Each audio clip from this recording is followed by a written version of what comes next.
देखिए, आज हम लोग जो चैप्टर पढ़ने वाले हैं जिसका नाम है बाजार दर्शन। तो ये जो बाजार दर्शन, यानी आज हम लोग बाजार का दर्शन करने वाले एक तरह से। और बाजार के अंदर देखिएगा कितने तरह के ग्राहक होते हैं। यानी बाजार के दो पक्ष होते हैं, मुख्य तौर पर आप ये समझिएगा। लेकिन उसे समझाने से पहले मैं आप लोगों को कुछ शब्द समझाना चाहता हूं। यानी उपभोक्तावाद। ये जो उपभोक्तावाद होता है, ये क्या होता है, सबसे पहले तो ये समझ में आना चाहिए। इसी को हम बोलते हैं बाजारवाद। इसी को हम क्या बोलते हैं? बाजारवाद बोलते हैं। तो ये उपभोक्तावाद और बाजारवाद क्या होता है, ये दो शब्द हमारे माइंड में आने चाहिए। ये जैनेन्द्र कुमार का एक मनोविश्लेषणात्मक निबंध है जिसमें मन का विश्लेषण किया गया है। और जब कोई ग्राहक बनकर बाजार में जाते हैं तो उस समय उसके स्थिति क्या होती है वो देखेगा। तो देखिए, यहाँ पर उपभोक्तावाद या बाजारवाद का मतलब ये है कि आज का जो समय चल रहा है, ये एक ऐसी पाश्चात्य संस्कृति जिसको अपन कहते हैं वेस्टर्न कल्चर, उसका प्रभाव दिनों दिन बढ़ता जा रहा है। और बाजार के अंदर जो प्रोडक्ट है उनकी भरमार पड़ी है, उनकी कोई कमी नहीं है। एक ही उपयोग के लिए कई कई प्रोडक्ट आज मार्केट में मिलते हैं। और लोग अपनी प्रतिष्ठा के लिए महंगे प्रोडक्ट को खरीदना पसंद करते हैं। वो प्रोडक्ट खरीदना पसंद करते हैं जिनको टेलीविजन के ऊपर विज्ञापनों के माध्यम से प्रचारित किया जाता है। तो उसे अपनी ब्रांड मान करके, अपनी प्रतिष्ठा मान करके, और बाजार में लोग जिनके पास पैसे होते हैं वो अपनी परचेजिंग पावर का, अपनी क्रय शक्ति का क्या करते हैं, वो दिखावा करते हैं और बाजार से अनाप शनाप चीजें खरीदते हैं। ठीक है ना? जिसकी वजह से क्या होता है कि बाजार के अंदर छल कपट बढ़ता है, महंगाई बढ़ती है। ठीक है? और बाजार को एक विनाशक शक्ति प्रदान करते हैं। देखिएगा, सबसे बड़ी बात यह है कि ये जो बाजार है, आप तो ये समझिएगा यहाँ कि ये जो बाजार है, इस बाजार का मेन काम क्या होता है? आवश्यकता के समय काम आना। बाजार का काम क्या होता है? आवश्यकता के समय काम आना। ठीक है ना भैया? आप अब बाजार क्यों जाते हो? आवश्यकता के समय काम आना। भाई, बाजार कब जाया जाता है? जब आपको किसी वस्तु की आवश्यकता होती है तो उस वस्तु को खरीदने के लिए आप क्या जाते हो? बाजार में जाते हो। तो एक तो होता है क्रेता, जिसको अपन बोलते हैं ग्राहक, और एक होता है विक्रेता। एक विक्रेता जिसको हम बोलते हैं व्यापारी। इस बाजार में दो ही लोगों का काम होता है, या तो क्रेता क्रेता का, ग्राहक का, या विक्रेता का। ठीक है? तो यानी बाजार के कितने पक्ष हैं? दो पक्ष हैं, एक क्रेता और एक विक्रेता, दो तरह के पक्ष हैं। और बाजार किस लिए बना है? आवश्यकता के समय काम आने वाला। लेकिन कुछ लोग ऐसे होते हैं जो बाजार से आवश्यक वस्तुओं को ना खरीद कर बल्कि गैर जरूरी सामान खरीदते हैं। और अपनी परचेजिंग पावर, यानी कि वस्तुओं को खरीदने की पावर किस में होती है? पैसों में होती है। तो अपने पैसों का क्या करते हैं? वो दिखावा करते हैं और बाजार से गैर जरूरी सामान की क्या करते हैं? खरीदारी करते हैं। यही क्या कहलाता है?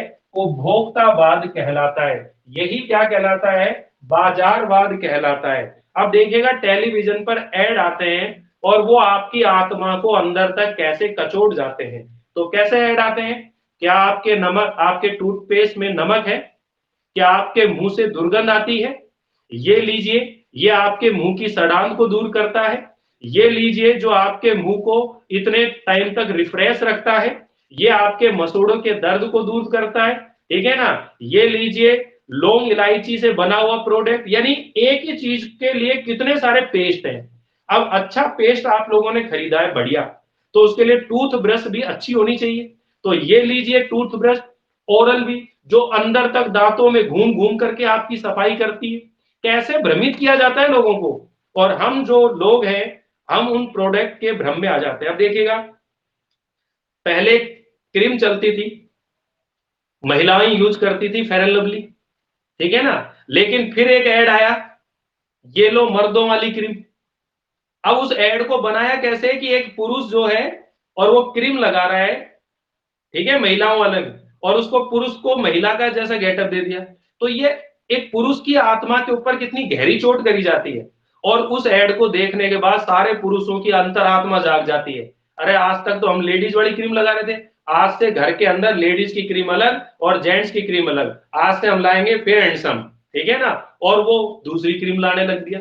समझ में है ना? यानी कि कैसे हम लोग, जब हम एक आम तौर पर एक महिला के जो ड्रेसिंग टेबल होता है उसके अंदर देखो कितने सारे प्रसाधन सामग्री मिलती हैं, कितने सारे प्रोडक्ट मिलती हैं, और एक उच्च वर्ग की जो महिला होती है उसके तो समझिएगा कि 50,000, 60,000, लाख रुपए तक के प्रोडक्ट मिलते हैं उनके घरों के अंदर खाली यूज करने के लिए। अब देखिएगा ये लग्जरी लाइफ की वजह से ऐसी चीज होती है। तो जिन चीजों की हमें जरूरत नहीं है लेकिन फिर भी उन चीजों को लाया जाता है। ये लीजिए जो आपको 1 हफ्ते के अंदर, 7 दिन के अंदर गोरा करता है, ये आपके रंग को बरकरार रखता है, ये आपको धूप से बचाता है। ऐसा संभव है क्या इन चीजों से? लेकिन हम बेवकूफों की तरह उन चीजों का इस्तेमाल करते हैं और हमारे पास जो पैसे होते हैं उनको व्यर्थ में क्या करते हैं, बर्बाद करते हैं। तो ये क्या कहलाता है, बाजारवाद, उपभोक्तावाद।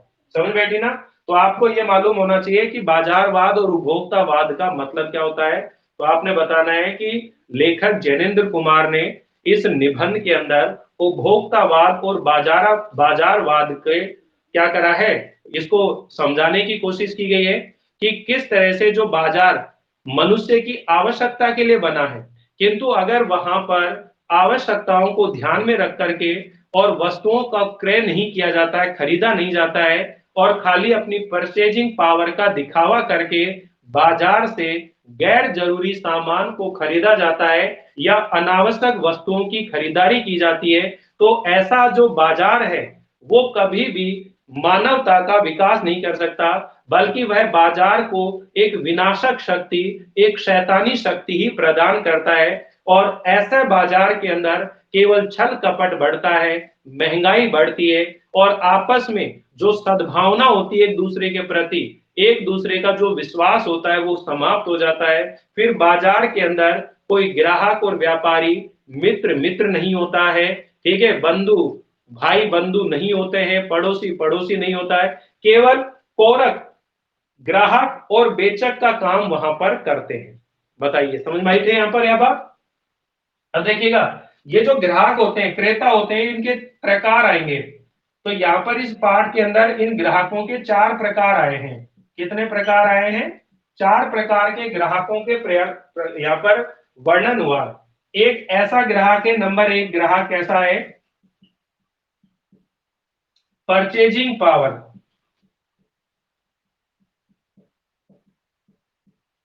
का दिखावा करके और अनावश्यक वस्तुओं की खरीदारी करता है। अनावश्यक या गैर जरूरी वस्तुओं की खरीदारी करता है।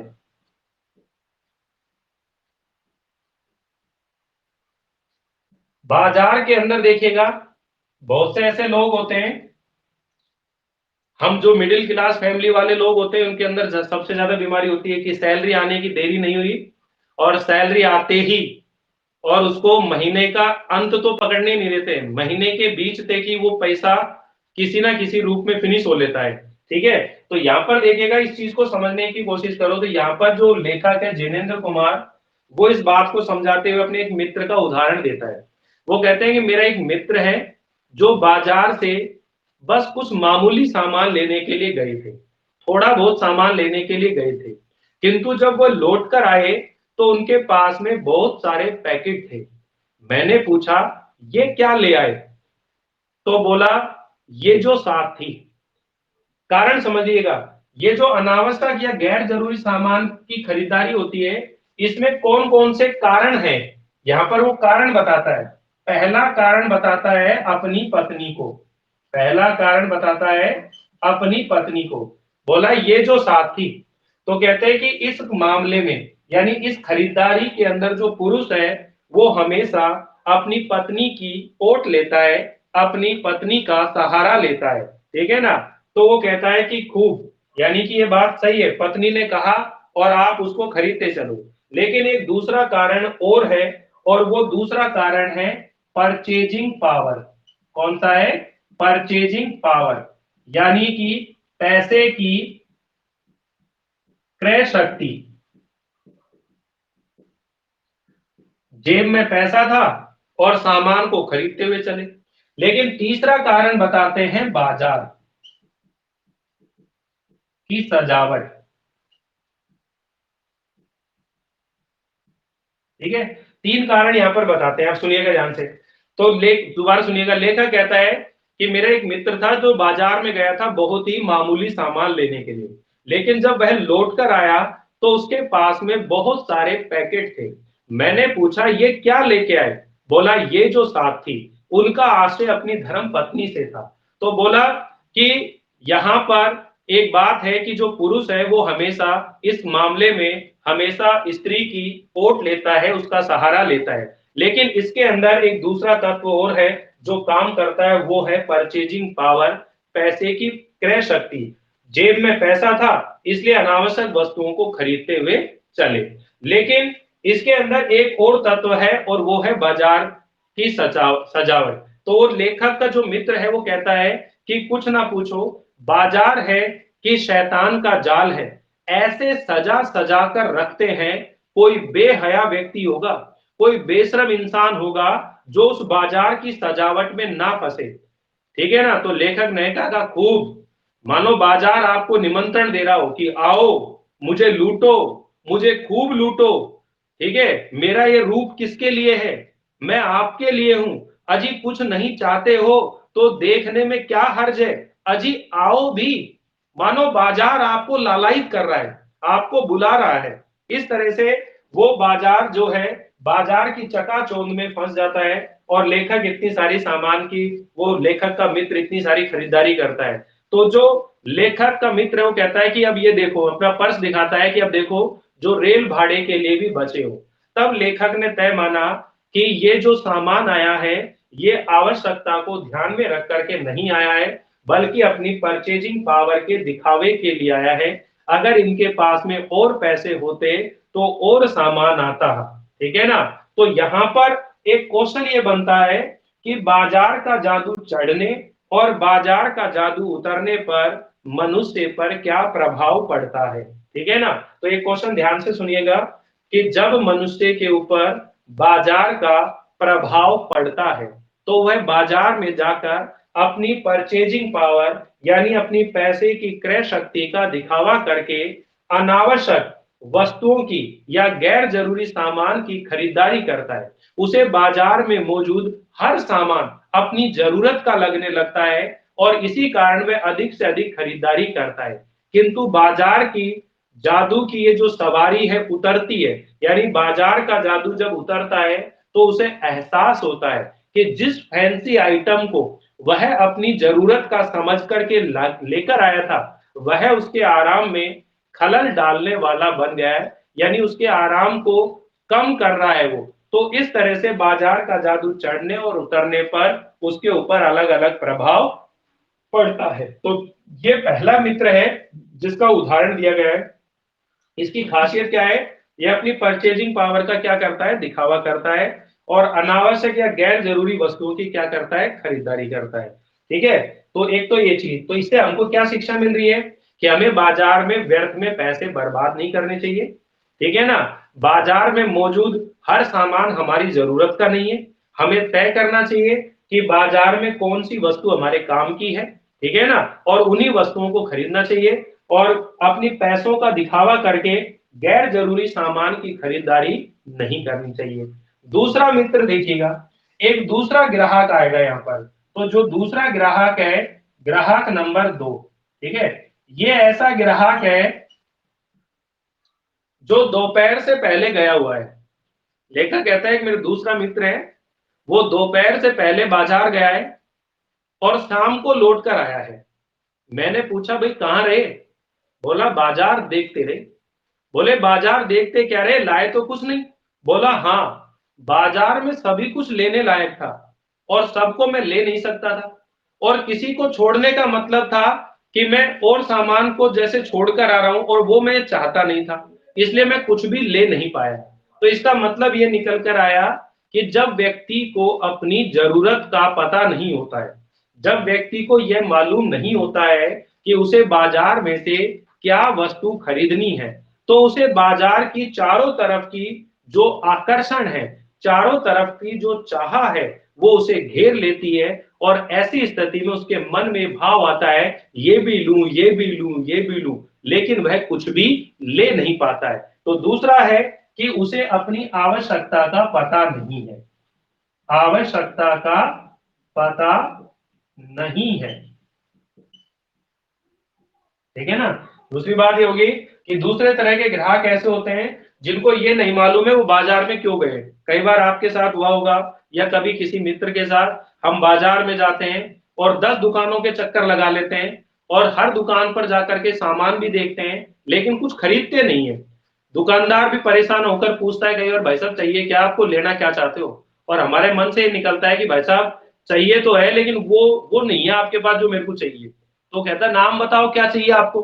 तो ठीक है अब मैं आप कल आऊंगा, मेरे समझ में नहीं आ रहा कुछ, और आप ऐसा करके वापिस आ जाते हो। तो इसका मतलब क्या था कि आप लेना चाहते हो बहुत कुछ लेकिन ये नहीं पता लेना क्या चाहते हो। तो जब व्यक्ति को अपनी आवश्यकता का पता नहीं होता है तो उसे चारों तरफ बाजार की जो चाह है उसे घेर लेती है, और ऐसी स्थिति में कोई भी गति नहीं होती है, कोई भी कार्य नहीं होता है, और वह इसी तरह से खाली हाथ लौटकर आ जाता है। ठीक है, एक तीसरे नंबर का मित्र है, उसके बारे में बताते हैं। तीसरे नंबर का जो ग्राहक है वो कहते हैं कुछ लोग संयमशील होते हैं, कुछ लोग संयम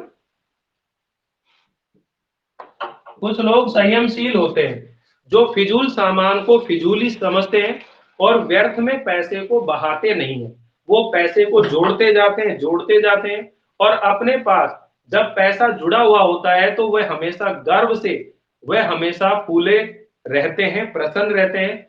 उन्हें पैसे की पावर को देखने की जरूरत नहीं होती है, उन्हें मालूम है पैसे में क्या पावर है, इसलिए वह पैसे को खर्च करके उसकी पावर देखने की जरूरत नहीं समझते, इसलिए पैसे को जोड़ते जाते हैं, जोड़ते जाते हैं। तो कुछ लोग ऐसे होते हैं संयमशील। और एक चौथे नंबर का जो ग्राहक आया है वो आया है भगत जी। क्या नाम है? भगत जी। काम क्या है? चूरण बेचते हैं ये, ठीक है ना, चूरण बेचने का काम करते हैं, चूरण बेचते हैं भगत जी। और ये एक ऐसे व्यक्ति है जो बिल्कुल संयमशील यानी कि संतुष्ट प्रवृत्ति के व्यक्ति हैं, अपनी आवश्यकता की वस्तुएं ही बाजार में खरीदते हैं और बाजार की चकाचौंध से प्रभावित होकर भौचक्के नहीं होते हैं और बाजार को किसी तरह कोसते भी नहीं है। चूरण बेचने का काम है और इनका जो चूरण है आसपास के एरिया में सरनाम है, यानी कि प्रसिद्ध है। अपने तय समय में चूरण की पेटी लेकर घर से निकलते हैं और देखते ही देखते इनका 6 आने का चूरण बिक जाता है। कभी भी 6 आने से 1 आना भी फालतू नहीं लेते हैं। अगर वो चाहते और कहीं से इसको व्यापार का गुर सीख लेते तो आज माला माल होते, क्या कुछ उनके पास नहीं होता है। लेकिन इधर वर्षों से मैं उन्हें देख रहा हूं, चूरण बेचते हैं, रोजाना अपने तय समय पर चूरण की पेटी लेकर जाते हैं और बच्चे जो है देखते देखते उसके चूरण को खरीद लेते हैं। 6 आने का चूरण बिक जाता है, उसके बाद में बाकी का जो चूरण होता है वो बच्चों को मुफ्त में बांट देते हैं। ये भगत जी भी बाजार के अंदर आते हैं, बाजार की चकाचौंध को देखकर प्रभावित नहीं होते हैं। इनके लिए बाजार का आकर्षण तभी तक होता है जब वहां पर चूरण बनाने की सामग्री काला नमक और जीरा मिलता है। उसके बाद चाहे सारे की सारा बाजार की चांदनी बिखरी की बिखरी हो जाए। ऐसे लोगों के ऊपर कभी भी पैसे की क्रय शक्ति जो है, पैसे की जो व्यंग शक्ति है, उसका कोई प्रभाव इनके ऊपर नहीं पड़ता है। तो ये 4 तरह के ग्राहकों का वर्णन यहाँ पर आएगा। समझ बैठी बात? एक इसके अंदर इन्होंने इसी चीज को मन को दार्शनिक अंदाज में समझाया है। यानी देखिएगा, एक तो होता है खाली मन, एक होता है भरा मन, और एक होता है शून्य मन। 3 तरह के मन की वर्णन होगा इसके अंदर। खाली मन का मतलब है, खाली मन का मतलब है अभाव, और अभाव से व्यक्ति के अंदर क्या जागती है? चाह, इच्छा जागती है, और वह बाजार से अनेकानेक वस्तुओं की खरीदारी करता है। तो इसमें क्वेश्चन ये आता है बाजार का जादू कब चलता है और कब नहीं चलता है। तो कहते हैं कि बाजार का जादू कब चलता है और कब नहीं चलता है। तो कहते हैं जैसे चुंबक का जादू, यानी कि लोहे का जादू चुंबक पे चलता है, उसी तरह बाजार का जादू तब चलता है जब मन खाली हो, और जेब भरी हो, जब मन खाली हो और जेब भरी हो, तो क्या हो जाता है, मन के ऊपर बाजार का प्रभाव पड़ता है। जब मन भरा हुआ हो, ठीक है ना, यानी कि मन भरा हुआ, यानी कि इसका मतलब है कि जब मन खाली हो और जेब खाली हो, यहीं से ले लो इसको।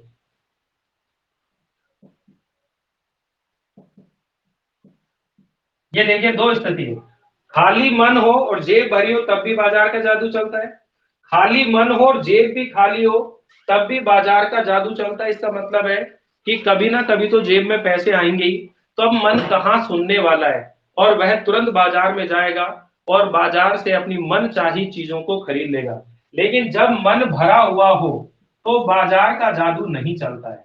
जैसे कहते हैं ना कि जैसे लू में जाना हो तो पानी पीकर जाना चाहिए, अगर पानी भीतर होगा तो जो लू का लूपन है वो व्यर्थ हो जाएगा। इसी तरह जब बाजार में जाते हैं तो मन हमारा किसी ना किसी लक्ष्य में भरा हुआ होना चाहिए। जब मन भरा हुआ होगा तो बाजार का जादू हमारे ऊपर नहीं चल सकता, यानी बाजार का प्रभाव हमारे ऊपर अधिक नहीं हो सकता। शून्य मन का मतलब है कि किसी भी तरह की मन में इच्छा ना होना।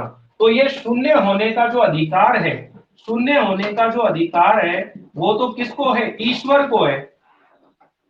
भाई जो ईश्वर है वो अपने आप में सनातन भाव से संपूर्ण है, क्योंकि ईश्वर को किसी भी तरह की चाह, किसी भी तरह की इच्छा नहीं है। लेकिन हम लोग क्या हैं, मनुष्य हैं। हम लोग क्या हैं, मनुष्य हैं। अगर मनुष्य के अंदर मन को शून्य करने की भाव होता तो हम ईश्वर से बड़े महाशून्य क्यों ना होते, हम ईश्वर से बड़े महाशून्य ना होते क्या। तो कहने का मतलब है कि हमें अपने मन के साथ में जबरदस्ती नहीं करनी चाहिए।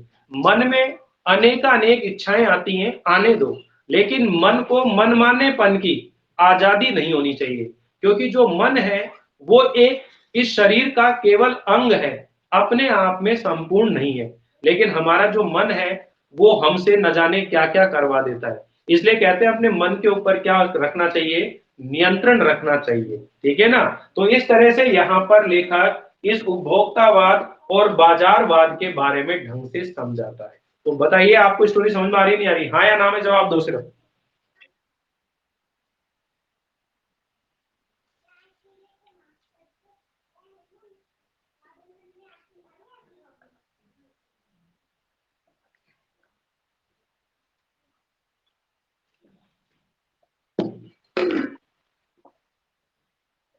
तो देखो ये चैप्टर भाई साहब अपन को बहुत कुछ शिक्षाएं देते हैं।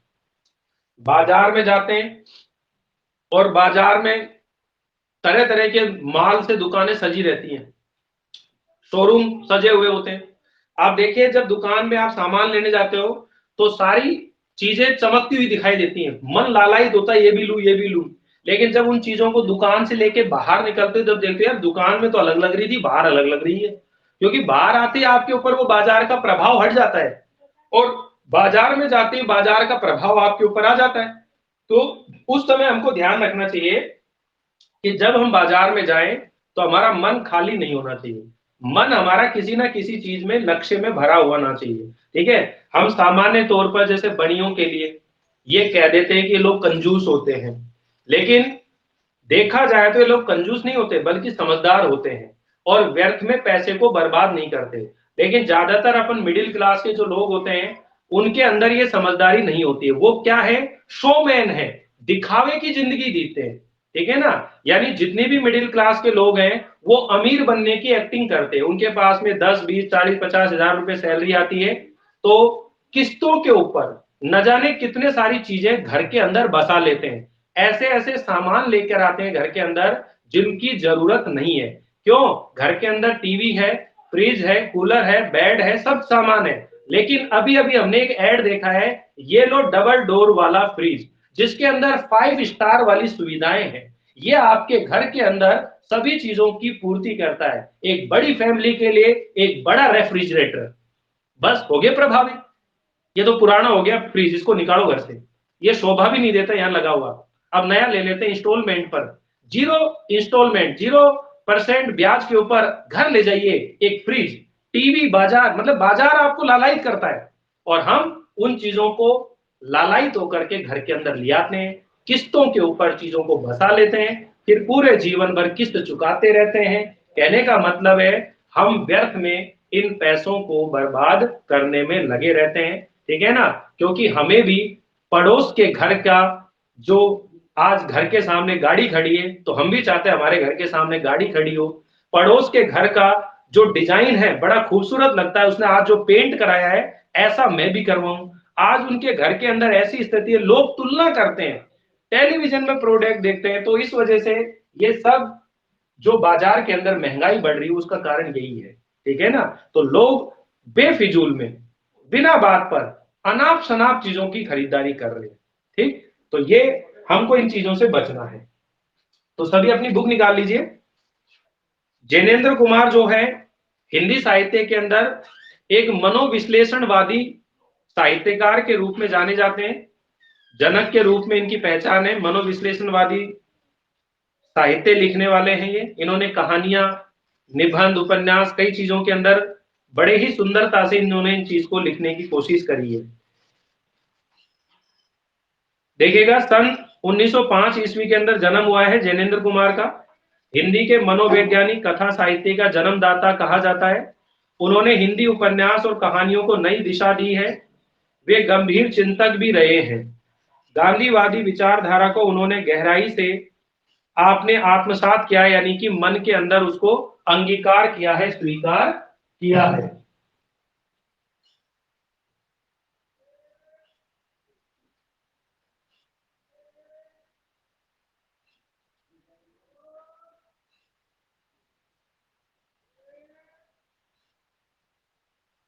ठीक है, हाँ सुनिए सभी। तो आगे देखिए भाई, उन्होंने हिंदी उपन्यास और कहानियों को नई दिशा दी है। वे गंभीर चिंतक भी रहे हैं। गांधीवादी विचारधारा को उन्होंने गहराई से आपने आत्मसात किया है, अंगीकार किया है। इनकी प्रमुख रचनाएं हैं परख, अनाम स्वामी, सुनीता, त्यागपत्र, कल्याणी, जयवर्धन और मुक्ति बोध उनके प्रसिद्ध उपन्यास हैं। उनके कहानी संग्रह हैं वातायन, एक रात दो चिड़िया, फांसी, नीलम देश की राजकन्या तथा पाजू। उनके विचार प्रधान निबंध प्रस्तुत प्रश्न, जड़ की बात, पूर्वादेश, साहित्य का श्रेय और प्रेय, सोच विचार तथा समय और हम उनकी बहुमुखी प्रतिभा के परिचायक हैं। जीवन के प्रश्नों को सुलझाने में जैनेन्द्र की दृष्टि व्यापक रही है। मुंशी प्रेमचंद ने उन्हें भारत का गोरकी कहकर के महिमा मंडित, यानी भारत का गोरकी कहा जाता है जैनेन्द्र कुमार को। और प्रस्तुत निबंध भारत दर्शन में बढ़ती उपभोक्तावादी परंपरा और बाजारवाद का गहरा मंथन किया गया है। लेखक यह मानता है कि बाजार हमारी आवश्यकता की पूर्ति के लिए, यह विक्रेता और क्रेता दोनों के मन में संतोष व तृप्ति के भाव जगाता है। लेकिन उपभोक्तावादी परंपरा ने आज बाजार को अपनी आर्थिक संपन्नता के दम, यानी कि अहंकार प्रदर्शन का साधन बना दिया है। हम बिना आवश्यकता के अकारण ही बाजार से अनाप शनाप वस्तुएं खरीदते हैं, तो इससे बाजार में कपट बढ़ता है, एक कृत्रिम यानी दिखावटी अभाव बनता है और महंगाई बढ़ती है। आज ग्राहक और विक्रेता दोनों ही कपटपूर्ण व्यवहार से हमारे विनिमय यानी लेन देन और अर्थतंत्र को क्षति पहुंचा रहे हैं। आवश्यकता से अधिक वस्तुओं का संग्रह अर्थव्यवस्था के लिए घातक है। धन का दुरुपयोग व दम हानिकारक है। बाजार हमारी संतुष्टि के लिए होता है, न कि असंतोष, तृष्णा व ईर्षा वृद्धि के लिए। ठीक है, तो अभी इतना ही पढ़ रहे हैं, बाकी कल पढ़ेंगे हम लोग। हाँ आ रहा हूँ, ठीक है। हाँ मैं टाइम ग्रुप में डाल दूंगा बेटा, है ना। ठीक है, समझ में आ गया होगा। बाय बाय सभी को, अभी थोड़ा सा काम आगे आ गया। हाँ हाँ बोलो जल्दी। ये गौर की नाम है, कल बताएंगे इसके बारे में ना। ठीक है।